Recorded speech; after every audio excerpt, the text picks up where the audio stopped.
बिस्मिल्लाहिर्रहमानिर्रहीम। दोस्तों, Pakistani news channel में खुश आमदीद। इस वीडियो के अंदर हम बात करने जा रहे हैं बैंक ऑफ पंजाब के अपना घर स्कीम के बारे में।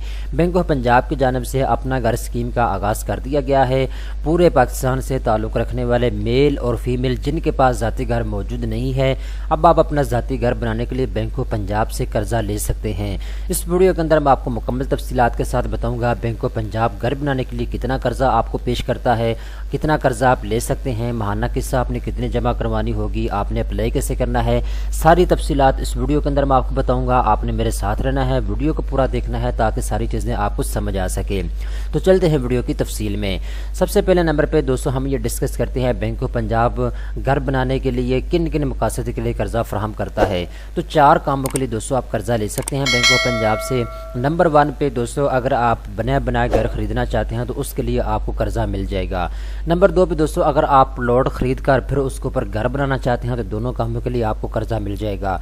नंबर 3 पे दोस्तों अगर आपके पास ज़ाती प्लॉट मौजूद है पहले से, आप सिर्फ कंस्ट्रक्शन के लिए तामीर के लिए कर्जा लेना चाहते हैं तो घर की तामीर के लिए भी आप कर्जा ले सकते हैं।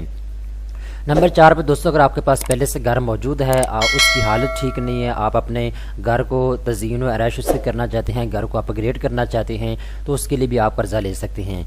इसके बाद दोस्तों अब हम बात करते हैं अगर आप बैंक ऑफ पंजाब से कर्जा लेना चाहते हैं तो इसके दरख्वास्त देने का तरीकाकार क्या है। तो दोस्तों आप पूरे पाकिस्तान में जहाँ पर भी बैंक ऑफ पंजाब को कोई ब्रांच मौजूद है आप वहाँ जाके अप्लाई कर सकते हैं। आपने ब्रांच में जाना है और वहाँ जाके आपने उनको बताना होगा जी मैं घर बनाने के लिए कर्जा लेना चाहता हूं, तो वो आपको एक फार्म देंगे, आपने उसको पुर करके जमा करवा देना है। ठीक है, इसकी मजीद तफसीलात वीडियो के आखिर में आएगी। अब हम बात करते हैं कौन कौन लोग जो हैं कर्जा ले सकते हैं घर बनाने के लिए। तो सरकारी मुलाजिमीन और प्राइवेट मुलाजिमीन कर्जा ले सकते हैं। इसके अलावा दोस्तों जो सेल्फ एम्प्लॉयड लोग हैं जिनके पास ज़ाती कारोबार है वो भी कर्जा ले सकते हैं। इसके अलावा बिजनेसमैन लोग भी कर्जा ले सकते हैं और ओवरसीज़ पाकिस्तानी भी कर्जा ले सकते हैं घर बनाने के लिए। ठीक है, इसके बाद दोस्तों अब हम बात करते हैं बैंक ऑफ पंजाब कर्जा जो है कितनी मुद्दत के लिए दे रहा है। ठीक है, तो यहाँ पे मैं आपको बताता चलूँ अगर तो आप बनाए बनाए घर ख़रीदना चाहते हैं तो आपने 25 साल के अंदर अंदर कर्ज़े को वापस करना होगा महाना किस्त के साथ। ठीक है, अगर आप प्लॉट की ख़रीदारी करना चाहते हैं प्लस घर भी बनाना चाहते हैं प्लॉट के ऊपर तो फिर भी 25 साल के अंदर अंदर आपने महाना किस्त के साथ कर्ज़े को वापस करना होगा। और इसमें अच्छी खास बात यह है कि 12 महीने का आपको ग्रेस पीरियड भी दिया जाएगा। ग्रेस पीरियड का मतलब ये होता है कि आपने 12 महीने तक कोई भी महाना किस्त जमा नहीं करवानी, आपने कर्जा लेके 1 साल के अंदर अंदर अपना घर बनाना है, घर तमीर करना है। 1 साल के बाद महाना किस्त के साथ आप पैसे वापस करना शुरू कर देंगे बैंक ऑफ पंजाब को। अगर आपके पास ज़ाती प्लॉट मौजूद है, आप सिर्फ घर की तमीर के लिए कर्जा लेना चाहते हैं, तब भी आपने 25 साल के अंदर अंदर कर्जे को वापस करना होगा और 12 महीने का आपको ग्रेस पीरियड भी दिया जाएगा। इसके बाद दोस्तों अगर आप घर की तज़यीन व आराइश के लिए कर्जा लेना चाहते हैं तो 10 साल के अंदर अंदर आपने कर्जे को वापस करना होगा। 12 महीने का आपको ग्रेस पीरियड दिया जा सकता है, लेकिन एक रिस्ट्रिक्शन है बैंक की कि आपकी ट्रांजैक्शन को देखा जाएगा कि आपने बैंक ऑफ पंजाब में ट्रांजैक्शन कितनी की है, उस हिसाब से आपको 12 महीने का जो है ग्रेस पीरियड दिया जा सकता है। इसके बाद दोस्तों बैंक ऑफ पंजाब अपना घर स्कीम के तहत अहलियत का मयार क्या है, यानी कौन कौन लोग जो हैं वो कर्जा ले सकते हैं और किन शरात ज़वाबित के ऊपर कर्जा ले सकते हैं लोग। ठीक है, तो दोस्तों अगर आपका ताल्लुक़ तनख्वाहदार तबके से है, आप सरकारी मुलाजिम हैं या प्राइवेट मुलाजिम हैं, तो आपकी एज 21 साल से लेकर 60 साल के दरमियान में होनी चाहिए। और अगर आप मुस्तकिल मुलाजमत करते हैं यानी गवर्नमेंट की मुलाजमत करते हैं या फिर प्राइवेट आप मुलाजमत करते हैं और आपको 3 साल हो चुके हैं जॉब करते हुए, तो फिर आपको कर्जा मिलेगा घर बनाने के लिए। ठीक है, इसके बाद दोस्तों अगर आपका ताल्लुक़ तनख्वाहदार तबके से है, अगर आप सरकारी मुलाजिम हैं तो 40,000 रुपये आपकी माहाना तनख्वाह होनी चाहिए। अगर आप कॉन्ट्रैक्ट बेस के ऊपर जॉब कर रहे हैं तो फिर 50,000 रुपये आपकी माहाना तनख्वाह होनी चाहिए। इसके बाद दोस्तों अगर आप सेल्फ एम्प्लॉयड हैं यानी अगर आप अपना कोई काम कर रहे हैं तो फिर आपकी एज 25 साल से लेकर 65 साल के दरमियान में होनी चाहिए। कारोबारी तजर्बा आपका 3 साल का होना चाहिए। कम से कम माहाना आमदनी 50,000 रुपये तक होनी चाहिए। अगर आप ओवरसीज़ पाकिस्तानी हैं तो आपकी एज 25 से 65 साल के दरमियान होनी चाहिए और आपका कम से कम 1 साल का जो है तजर्बा होना चाहिए कारोबार में। ठीक है, अगर आप ज़ाती कारोबार कर रहे हैं तो फिर 3 साल का कम से कम आपके पास कारोबारी तजर्बा होना चाहिए और साथ आपका कारोबार चलते हुए 3 साल उसको गुजर चुके हैं तो फिर आपको कर्जा मिलेगा। इसके बाद माहाना आमदनी कम से कम आपको 3 लाख रुपए तक होनी चाहिए ओवरसीज़ पाकिस्तानियों के लिए। ठीक है, अब हम दोस्तों बात करते हैं, अगर आप बैंक ऑफ पंजाब से कर्जा लेना चाहते हैं तो कौन कौन से कागजात की आपको ज़रूरत होगी। तो दोस्तों अगर आपका ताल्लुक तनख्वाहदार तबके से है तो फिर मैं आपको कागजात बता देता हूँ। शनाख्ती कार्ड की कॉपी का आपको ज़रूरत होगी। अगर आपके हस्बैंड हैं तो उनके शनाख्ती कार्ड की कॉपी का आपको ज़रूरत होगी, ठीक है। और इसके अलावा 2 ज़मानती आपने फ्राहम करने होंगे, उनके शनाख्ती कार्ड की कॉपी का आपको ज़रूरत होगी। 4 तस्वीरें आपकी होनी चाहिए और इसके बाद यूटिलिटी बिल की कॉपी की आपको ज़रूरत होगी। इसके बाद एप्लीकेशन फार्म की आपको ज़रूरत होगी। इसके बाद सैलरी स्लिप की आपको ज़रूरत होगी 3 महीने की। इसके अलावा जो बैंक स्टेटमेंट 6 महीने का आपको चाहिए होगा। अगर आपका ताल्लुक सेल्फ एम्प्लॉयड तबके से है, बिजनेसमैन तबके से, तो फिर ये कागजात आपको चाहिए होंगे। शनाख्ती कार्ड की कॉपी, इसके अलावा अगर आप फीमेल हैं तो आपके हस्बैंड के शनाख्ती कार्ड की कॉपी, इसके अलावा 2 ज़मानती जो आप फराहम करेंगे उनके शनाख्ती कार्ड की कॉपी, 4 तस्वीरें आपकी यूटिलिटी बिल की कॉपी, एप्लीकेशन फार्म। अगर आप टैक्स पे करते हैं हुकूमत पाकिस्तान को तो NTN की सारी तफसीलात आपको चाहिए होंगी। इसके अलावा जी गुज़श्ता 12 महीने की बैंक स्टेटमेंट आपको चाहिए होगी, ठीक है। इसके अलावा जी अगर आपके पास कोई डिग्री प्रोफेशनल मौजूद है तो उसकी कॉपी की आपको ज़रूरत होगी, ठीक है।